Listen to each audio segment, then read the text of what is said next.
ഛത്തീസ്ഗഡിൽ നിന്ന് വയനാട്ടിൽ തിരിച്ചെത്തിയിട്ട് യാത്രാക്ഷീണം തീരുന്നതിന് മുൻപ് ഞാൻ മറ്റൊരു യാത്ര പോവാണ്. ഒരുപാട് ദൂരത്തേക്കല്ല, ഒന്ന് എറണാകുളം വരെ.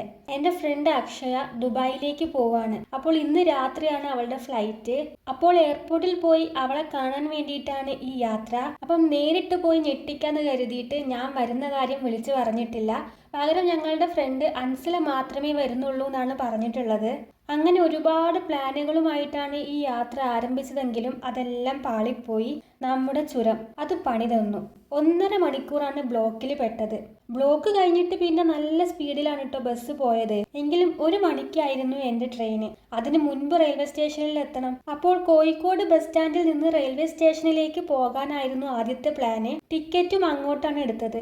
പക്ഷേ അങ്ങനെ പോയാൽ ട്രെയിന് മിസ്സാവും എന്നുള്ളത് കൊണ്ട് ഞാൻ എരഞ്ഞിപ്പാലത്ത് ഇറങ്ങിയിട്ട് അവിടുന്ന് ഒരു ഓട്ടോ പിടിച്ചു.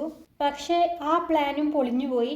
ഓട്ടോ ബ്ലോക്കിൽ പെട്ടു. ഞാൻ ഓരോ മിനിറ്റും എണ്ണിക്കൊണ്ടായിരുന്നു ഇരുന്നത്. അൻസില വിളിച്ചുകൊണ്ടിരിക്കുന്നുണ്ടായിരുന്നു. അവൾ ഓൾറെഡി കോഴിക്കോട് റെയിൽവേ സ്റ്റേഷനിൽ എത്തിയിട്ടുണ്ട്. അപ്പോൾ ട്രെയിൻ വരാൻ സമയമായിട്ടുണ്ട്, ഇപ്പോൾ എത്തും എന്നൊക്കെ പറഞ്ഞിട്ട്. അവസാനം ഞാൻ റെയിൽവേ സ്റ്റേഷനിൽ എത്തിയതും ട്രെയിൻ എൻ്റെ കൺമുന്നിലൂടെ പോയി. ദാറ്റ് അവസ്ഥ. എത്ര തവണ എനിക്കിങ്ങനെ പണി കിട്ടിയിട്ടുണ്ടെന്നറിയാവോ? എന്നാലും ഞാൻ പഠിക്കില്ല. ഇനി അടുത്ത ട്രെയിന് 1.5 മണിക്കൂറിന് ശേഷമാണ്. വേറെ പണിയൊന്നും ഇല്ലാത്തത് കൊണ്ട് അതുവരെ റെയിൽവേ സ്റ്റേഷനിൽ തേരാപാരാ നടന്നു. പിന്നെ ഈ ട്രെയിനും മിസ്സാവണ്ടെന്ന് കരുതി വേഗം തന്നെ അത് വരുന്ന പ്ലാറ്റ്ഫോമിലേക്ക് പോയി. അൻസു ആകെ തകർന്നിരിക്കുകയാണ്. അവൾക്ക് ഒരുപാട് പ്ലാനുകളൊക്കെ ഉണ്ടായിരുന്നു, എല്ലാം പോയി. ഞാൻ പറഞ്ഞതാണ് എന്നെ കാത്തു നിൽക്കേണ്ട, അടുത്ത ട്രെയിനിൽ ഞാൻ പിറകെ വന്നോളാം, ഈ ട്രെയിനിൽ കയറി പോയിക്കോന്ന്. പക്ഷെ അവളത് കേട്ടില്ല.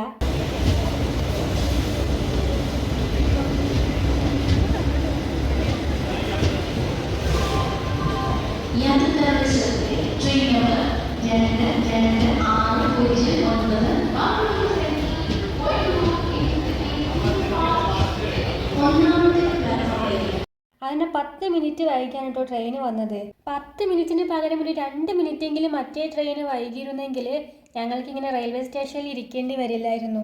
എന്തായാലും നല്ല പതുക്കെയാണ് ട്രെയിന് പോകുന്നത്. ഇത് നാളെ രാവിലെ ആയാലും അവിടെ എത്തുമെന്ന് തോന്നുന്നില്ല.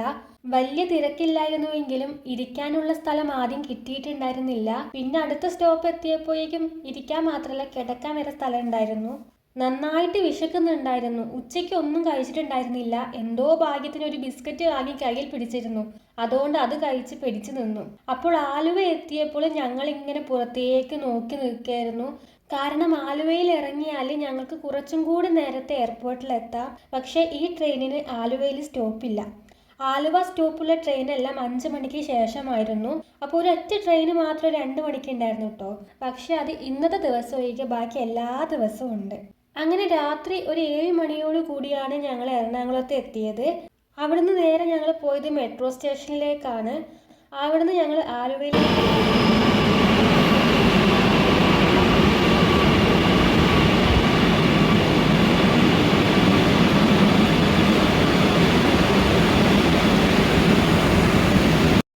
അൻസു ആകെ തകർന്ന് തരിപ്പണമായി ഇരിക്കുകയാണ്. കാരണം ഞങ്ങൾക്ക് അക്ഷയനെ കാണാനുള്ള ചാൻസ് വളരെ കുറവായിരുന്നു. 11 മണിക്കാണ് അവളുടെ ഫ്ലൈറ്റ്. 8 മണിക്ക് എയർപോർട്ടിനുള്ളിലേക്ക് കയറണം. അപ്പോൾ അവൾ ഓൾറെഡി എയർപോർട്ടിൽ എത്തിയിട്ടുണ്ട്. അൻസുവിന് വേണ്ടിയിട്ട് വെയിറ്റ് ചെയ്യാണ്. ഞാൻ വരുന്ന കാര്യം അറിയില്ലല്ലോ, അതുകൊണ്ട് എന്നെ വെയിറ്റ് ചെയ്യുന്നില്ല. അങ്ങനെ ഞങ്ങൾ ആലുവ എത്തി. ഇവിടുന്ന് ഒരു 1/2 മണിക്കൂർ കൂടുമ്പോഴാണ് എയർപോർട്ടിലേക്കുള്ള ബസ്. പക്ഷേ എന്തൊരു ഭാഗ്യമാണെന്ന് നോക്കണേ, ഞങ്ങൾ എത്തുന്നതിന് കറക്റ്റ് 2 മിനിറ്റ് മുമ്പ് ബസ് പോയി. ഇനി അടുത്ത ബസ് വരണമെങ്കിൽ 1/2 മണിക്കൂർ ഇനിയും കാത്തിരിക്കണം. അതിന് ഞങ്ങളുടെ കയ്യിൽ സമയമില്ലാത്തത് കൊണ്ട് ഒരു ഓട്ടോ ബുക്ക് ചെയ്തു.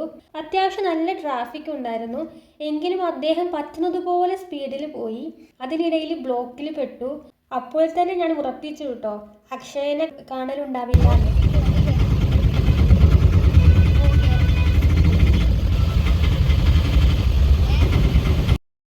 അങ്ങനെ ഞങ്ങൾ എയർപോർട്ടിലെത്തി. എത്തുമോ എന്നുള്ള ടെൻഷൻ കാരണം എയർപോർട്ടിൻ്റെ വീഡിയോ ഒന്നും എടുക്കാൻ പറ്റിയിട്ടുണ്ടായിരുന്നില്ല. പക്ഷേ അതല്ലല്ലോ പ്രധാനം, അക്ഷയനെ തപ്പണം, അതാണ് പ്രധാനം. എനിക്കൊരു അബദ്ധം പറ്റി. ഞാൻ സ്പെക്സ് എടുത്തിട്ടുണ്ടായിരുന്നില്ല. അതുകൊണ്ട് എനിക്ക് ആരുടെയും മുഖം മനസ്സിലാവുന്നില്ല. ഈ കണ്ണും വെച്ച് ഞാൻ എങ്ങനെ അക്ഷയെ തപ്പാനാ? അതുകൊണ്ട് അൻസു ആണ് കേട്ടോ അവളെ തപ്പി നടന്നത്. അവസാനം അക്ഷയനെ കണ്ടുമുട്ടി. കുറച്ച് സമയമേ ഞങ്ങൾക്ക് കിട്ടിയുള്ളൂ, ഒരു 10 മിനിറ്റ്. അത് കഴിഞ്ഞ് അവൾക്ക് ഉള്ളിൽ കയറേണ്ടി വന്നു. എന്നെ കണ്ടപ്പോൾ അവൾ ഞെട്ടിയിട്ടോ. ഞാൻ വരുന്നത് അവളെ വിളിച്ചറിയിച്ചിട്ടില്ലല്ലോ. ഞാൻ വരുമെന്ന് അവൾ വിചാരിച്ചിട്ടില്ല. ആ ഞെട്ടിൽ കാണാനാണല്ലോ ഞാൻ പറയാതെ പോയത്. എന്തായാലും ഇന്നത്തെ ദിവസം മൊത്തം അബദ്ധമായിരുന്നു. ആകെ അക്ഷയനെ 10 മിനിറ്റ് ആണെങ്കിലും കാണാൻ പറ്റിയത് മാത്രമാണ് നല്ലതായിട്ട് നടന്നത്. അവളെ കാണാൻ പറ്റിയില്ലായിരുന്നെങ്കിൽ ഇന്നത്തെ ദിവസം ഒരു ഭൂലോക തോൽവിയായിട്ട് പ്രഖ്യാപിക്കേണ്ടി വന്നേനെ. ഇനി തിരക്കൊന്നുമില്ല, സാവധാനം തിരിച്ചു പോകണം. അപ്പോൾ ഞങ്ങൾ കുറച്ചു നേരം എയർപോർട്ടിൻ്റെ പുറത്തൊക്കെ ഒന്ന് കറങ്ങി. ഇപ്രാവശ്യവും ഞങ്ങൾ എത്തുന്നതിന് 5 മിനിറ്റ് മുൻപ് ബസ് പോയിട്ടുണ്ടായിരുന്നു. പക്ഷേ തിരക്കൊന്നുമില്ലാത്തത് കൊണ്ട് ഓട്ടോ ഒന്നും വിളിച്ചില്ല. പകരം അടുത്ത ബസ് വരുന്നത് വരെ കാത്തിരുന്നു. അപ്പോൾ ഈ ബസ് എയർപോർട്ട് മൊത്തം കറങ്ങിയിട്ടാണ് കേട്ടോ തിരിച്ചു പോകുന്നത്. അതുകൊണ്ട് എയർപോർട്ടെല്ലാം ബസ്സിലിരുന്ന് കാണാൻ പറ്റി പുറത്തെ കാഴ്ചകളൊക്കെ.